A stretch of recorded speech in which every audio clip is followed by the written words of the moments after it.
Welcome to OTT junction Bigg Boss Tamil season 7. Vichitra அவர்கள் இப்ப லைவ்ல வந்தாங்க. கொச்சின்ல இருக்காங்களாம். கார்ல போயிட்டு அவங்களும் அவங்க ஹஸ்பண்டும் லைவ்ல வந்தாங்க. அதுல நிறைய பேர் கேள்வி எல்லாம் கேட்டாங்க. அதுக்கு பதில் சொன்னாங்க. அவங்க என்ன சொன்னாங்கன்னா, என்னுடைய பசங்கள்லாம் 2 பேர் லட்டு குட்டு எக்ஸாம் எழுத போயிருக்காங்க. பெரிய பையன் ரோஷன் காலேஜுக்கு போயிருக்காரு. அவங்க எல்லாம் வந்ததுக்கு அப்புறம் ஈவினிங் நாங்க எப்படி வேலண்டைன்ஸ் டே செலிப்ரேட் பண்றோம் நைட்டு பாருங்க, நான் நைட்டு லைவ்ல வரேன், லைவ்ல உங்களுக்கு காமிக்கிறேன் அப்படின்னு சொன்னாங்க.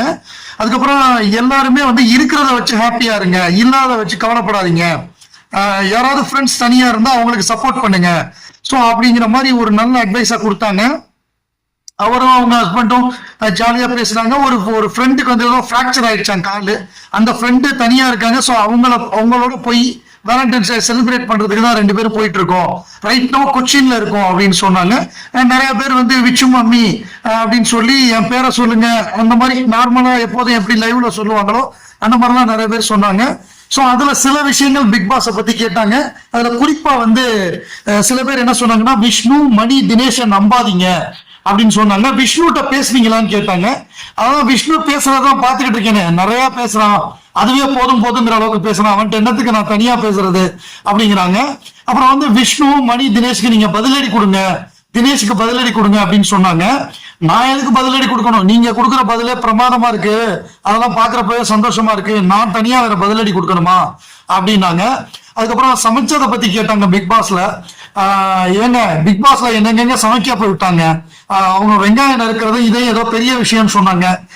சமையல் பண்ற நமக்கு தெரியாதா, சமைக்கிறது கஷ்டமா வெங்காயம் வெட்டுறது கஷ்டமான்னு. எல்லாத்துக்கும் அவங்க ஒரு கான்ஃபிளிக்ட், சமையல் பண்ணாலும் ஒரு கான்ஃபிளிக்ட், ஏதாவது ஒரு சண்டை இருக்கணும் அவங்களுக்கு, எங்க நிம்மதியா சமைக்க விட்டாங்க அப்படின்னாங்க. அப்புறம் விச்சு 2.0 நாங்க பார்க்கணும் அப்படின்னாங்க. அது நல்ல கேரக்டர் நான் சினிமால நடிப்பேன் அப்படின்னு சொன்னாங்க. என்னை பத்தி தான் எல்லாமே உங்களுக்கு ஒளியும் மறைவே கிடையாது, எல்லாத்தையுமே நீங்க பிக் பாஸ்ல பாத்துட்டீங்களே, நான் என்னென்ன பண்ணுவேனோ அப்படிதான் இருப்பேன் ரியல் லைஃப்லயும். ஸோ இயல்பா நான் எப்படி இருந்தேனோ அப்படிதான் இருந்தேன் அப்படின்னு சொன்னாங்க. அதுக்கப்புறம் அர்ச்சனாட்ட போன்ல பேசுனீங்களா அப்படின்னு கேட்டாங்க. அர்ச்சனாக்கு நான் 3 தடவை போன் பண்ணேன், அவங்க போன் எடுக்கல, ஏன்ட்ட கேட்காதீங்க, இதை போய் அர்ச்சனாட்ட கேளுங்க அப்படின்னு எரிஞ்சு விழுந்தாங்க.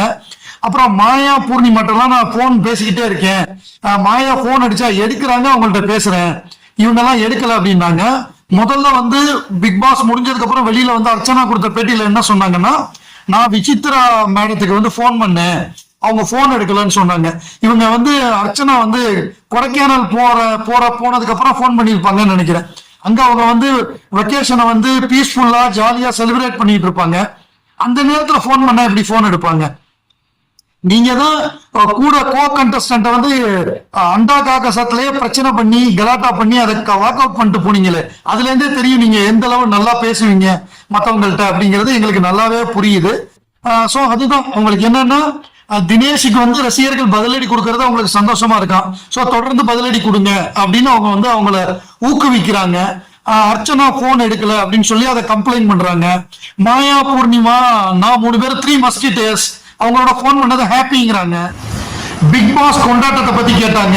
பிக் பாஸ் கொண்டாட்டம் தான் தேதி கேட்டுக்கிட்டே இருக்கோம், சொல்ல மாட்டேங்கிறாங்க, சீக்கிரமே அறிவிப்பாங்க அப்படிங்கிற மாதிரி சொல்றாங்க. ஸோ பிக் பாஸ் கொண்டாட்டம் தான் விரைவில் வரும்னு நினைக்கிறேன். அப்புறம் குக்கு கோமாளியை பத்தி கேட்டாங்க. சீசன் 5 ஆரம்பிக்க போகுது, நான் ஏதாவது ஒரு எபிசோட்ல கெஸ்டா வருவேன் அப்படின்னு நினைக்கிறேன் அப்படிங்கிற மாதிரி சொன்னாங்க. ஸோ சினிமாவில் நல்ல கேரக்டர் கிடைச்சா நடிப்பேன் அப்படிங்கிற ஒரு தகவலை சொன்னாங்க.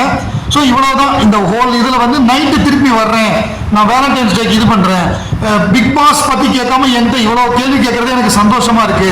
அப்புறம் மோட்டிவேஷனல் ஸ்பீச் கொடுங்கன்னு சொன்னாங்க. நான் பிளான் பண்ணி வச்சிருக்கேன், நான் பேசுறேன் அப்படின்னாங்க. நிறைய பேர் கனெக்ட் ஆகணும்னாங்க. எனக்கு இன்னும் அதெல்லாம் எப்படி பண்ணணும்னு தெரியல. நான் ஒரு நாள் கனெக்ட் பண்ணி எல்லாத்தையும் நான் பேசுறேன். நிறைய பேர் என் பேரை சொல்லுங்க, அப்படி என்னோட லவ்வா சேர்த்து வைங்க அப்படி இப்படின்னு ஜாலியா கமெண்ட்லாம் பண்ணாங்க. எல்லாத்துக்கும் கமெண்ட் பண்ணாங்க. ஸோ ஓவராலா ஒரு என்டர்டெய்னிங்கான ஒரு லைவா இருந்தது. ஷார்ட் அண்ட் ஸ்வீட்டா முடிச்சு விட்டாங்க. பட் என்னன்னா, அவங்களுக்கு பிக் பாஸ் முடிஞ்சும் அவங்களுக்கு அவங்க டீம் ஏ தான் அவங்களுக்கு பிடிச்சிருக்கு, மாயா பூர்ணிமா தான். டீம் பியை பிடிக்கல. அதை திருப்பி அவங்க தெரியப்படுத்திக்கிட்டே இருக்காங்க. அதாவது மக்களுக்கு சொல்லிக்கிட்டே இருக்காங்க. இவங்க இந்த காய்கறி நறுக்குனத பெரிய விஷயமா சொன்னாங்க, நான் போன் பண்ணா எடுக்கல அப்படிங்கிற மாதிரியான கம்ப்ளைண்ட்களை தொடர்ந்து பதிவு பண்ணாங்க.